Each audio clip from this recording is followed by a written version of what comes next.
everyone, welcome back. Today is Sunday. Happy Mother's Day. And for Mother's Day, I really want to get as much of my winter sowing jugs planted out here along my chain link fence. I will be putting a perennial garden. And if you're new here, hi, my name is Kristy. I am located in Massachusetts, Zone 6A, with an average last frost date of May 15th, and our winter sowing jugs are ready to go. Everything got a great watering with all the rain that we've been having. So today it's already 8 a.m. and I am just chomping at the bit getting everything out into my garden. Right now I plan on spreading some of my worm castings across, raking it in, and then we're going to do a little garden run to a garden store, and then I will be planting everything out hopefully today. I do have a little diagram that I am going through from the Better Home and Garden website. I kind of found this as my inspiration. I tried to grow everything. However, some of my Joe Pye weed didn't grow, and then my butterfly bush, those are still super small starts. I plan on actually planting them on the other side of the fence with the woods. We'll be raking that back and then planting those out later, just because I really wanted a big privacy fence, and they can get really big and tall. I know they can get invasive, and that is totally fine by me because it is just pine trees galore over there. So I'm not quite worried if they do spread this way. I do want to manage them so they don't go over the fence. So that's why I do plan on planting them on the other side. So right now, before we go to the garden center, I'm going to put some worm castings in, rake it out, and then that way it'll be good to go for planting when we get back.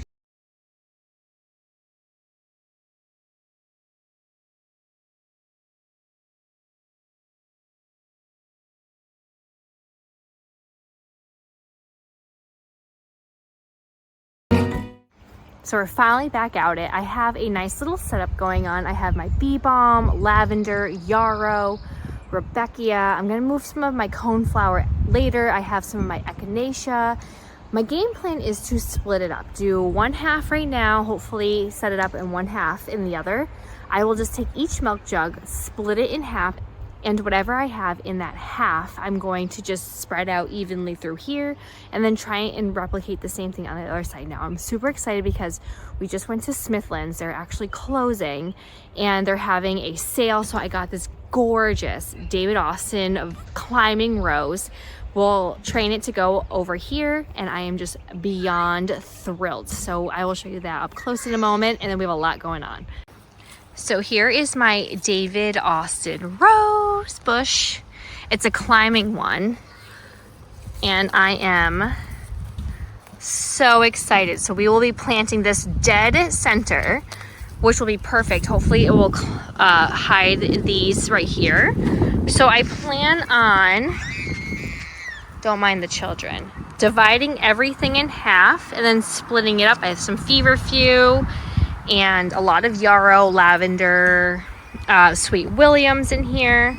So we're just gonna try and divide it and see how it goes. And then I'll add some coneflower and other things in afterwards.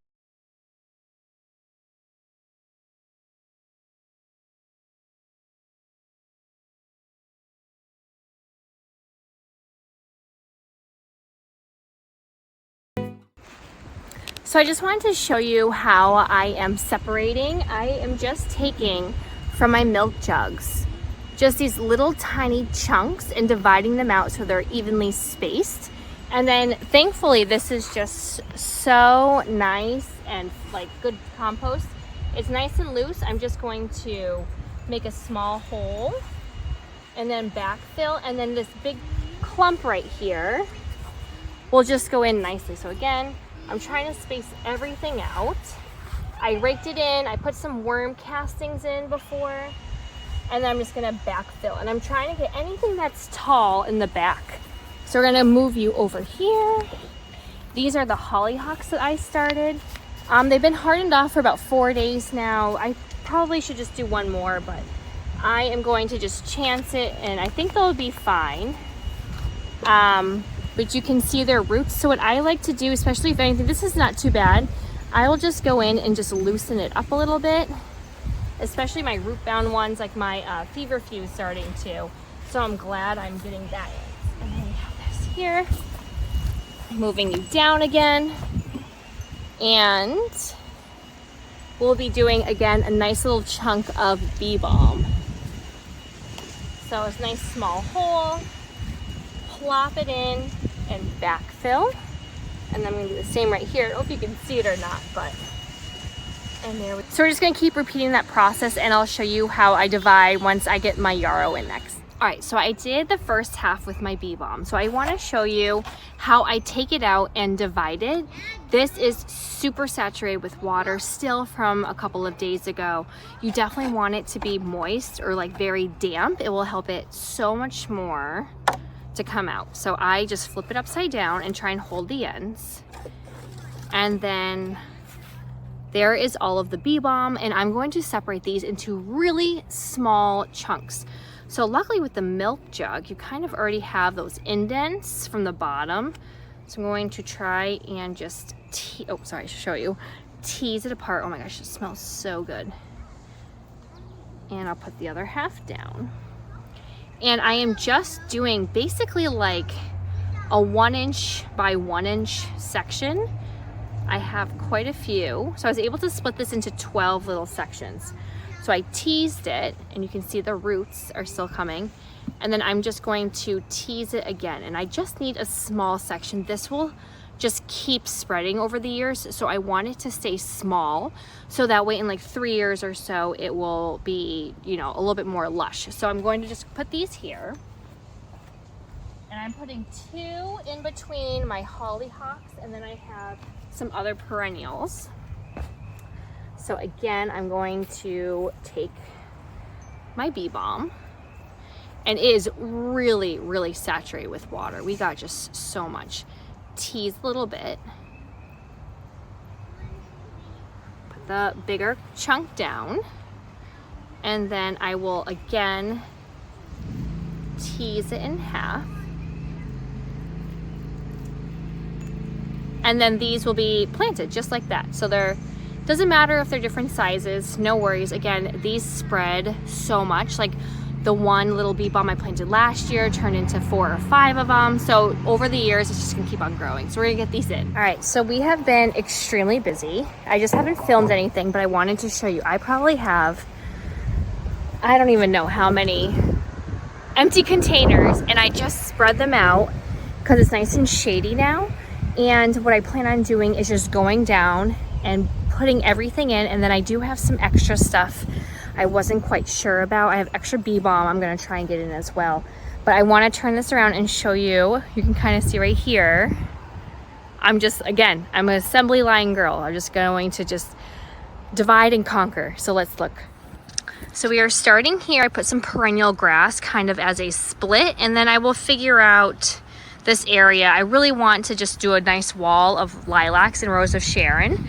So I did get some in before we went off to have lunch, but I just did everything in chunks. And I do have some that I started indoors. I'm going to give this a good water once I'm done. Here's my new rose bush. It is a climber, a Dave Austin one, which I am thrilled about. So I put that in dead center, which will be great. And then we're just gonna keep going down. And we probably have a couple, 100 plants or so. I mean, chunks, I should say, because I am, again, doing everything in clusters. So here is a cluster of yarrow. Yes, I know I could split that even more. I probably will. I just wanted to split everything up and try and make it as even as possible from one end to another. And if things are bigger, I will split them. I just wanted to have like a general area. So let's get to it. So we're gonna start from the middle and work our way down one end, and then I will do the other side later.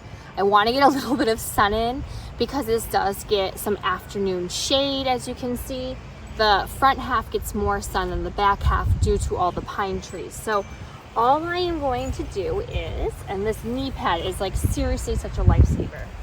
Something that's like this, where it's super root bound, I am going to give it a good tease. So then hopefully that will help out.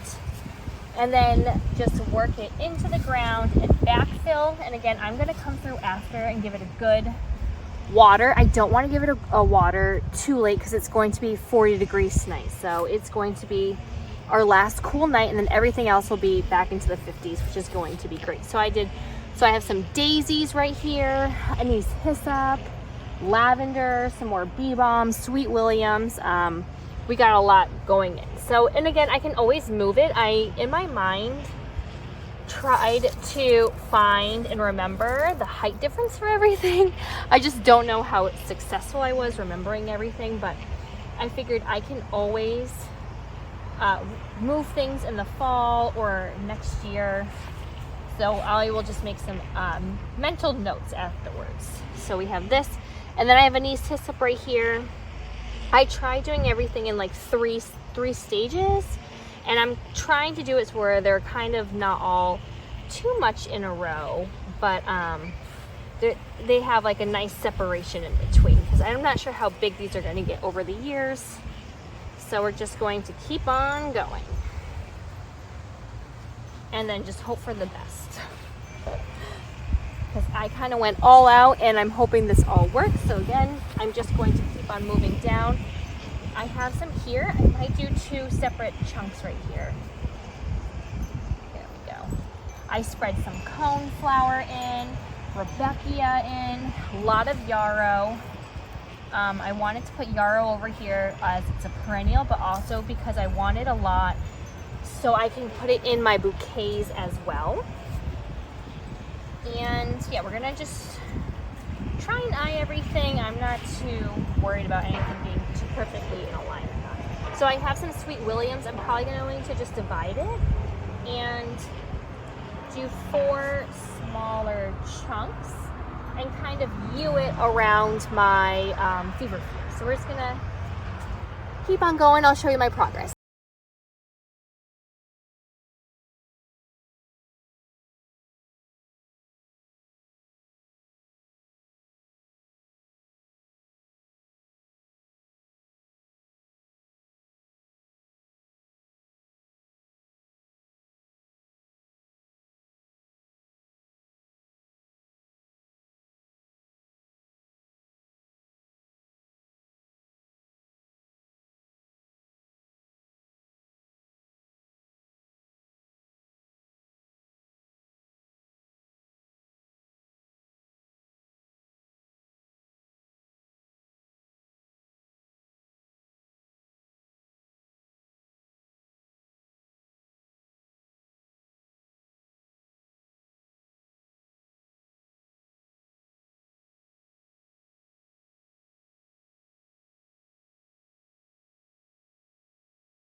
Now we are turning around and doing the other half. It actually went by super quick.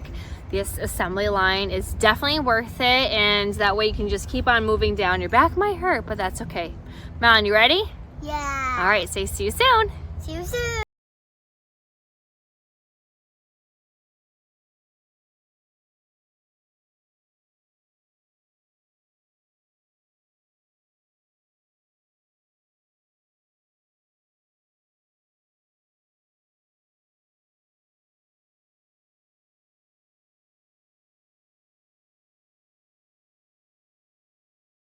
We did it.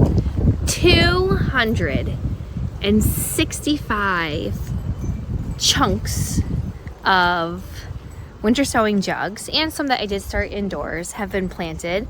Now keep in mind, even though it's 265 little chunks of plants and flowers, it's actually way more, because we all know I overseed, and I would put stuff in, say like this.